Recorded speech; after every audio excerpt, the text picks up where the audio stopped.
you take a team that I think it will help us. And we're not generally used to guarding teams that execute late into their offense. Whereas that's what Melbourne did. They did a really good job of really using that full 24 seconds to get the looks and the shots that they wanted. I think that's where we can grow at. I thought we did a great job in the first 14, 15 seconds within the shot clocks. But then, we kind of got away from team defense and we kind of, gambled a bit on some plays. We just didn't stay, consistent throughout that 24 seconds defensively. And then offensively, it's the same thing. We're still trying to get rhythm. We're still trying to get timing together.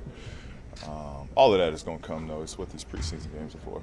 With guys playing now more their normal rotation minutes, probably even more tomorrow night, give us just a couple of things you hope to maybe figure out in your last preseason game. Just a better flow offensively. Again, we're really talented offensively. We have so many weapons. Just if we can get clicking and going faster and going down, going into the regular season, if we can start get that rhythm and momentum going early, then we'll be in good shape. Paul, how much of it is pace? It seems like there's more deliberateness about what's going on. There's not a lot of flow right now. Is it about generating a quicker pace offensively? Not necessarily. I mean, we got the fastest guy in the league pushing it for us, so it's not necessarily the pace. It's just an adjustment.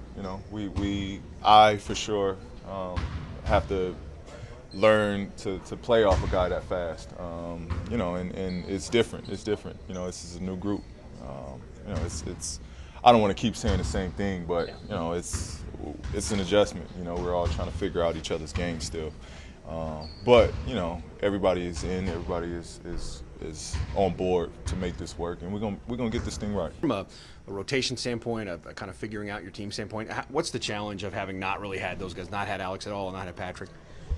Yeah, I mean, it's been a different training camp for a couple of reasons. One is having the preseason games in the middle of the training camp, and some time on the front end, and then time obviously on the back end. I think the other part of that too is we've had limited amount of practice with Russell.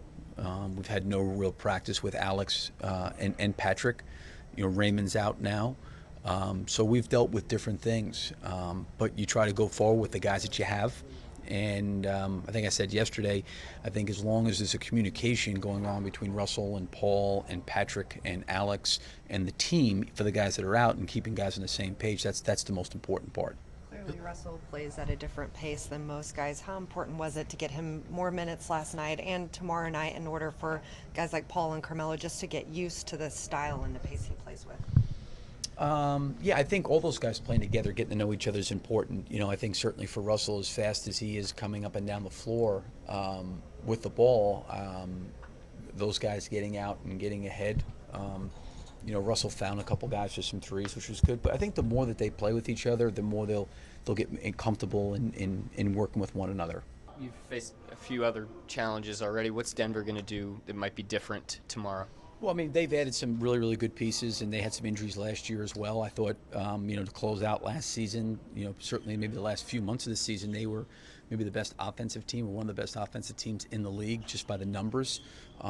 Passing bigs, the ability to play small, adding Millsap now, really, really makes them a different kind of team. So this will be another great test for us tomorrow. Does the gap you have after this,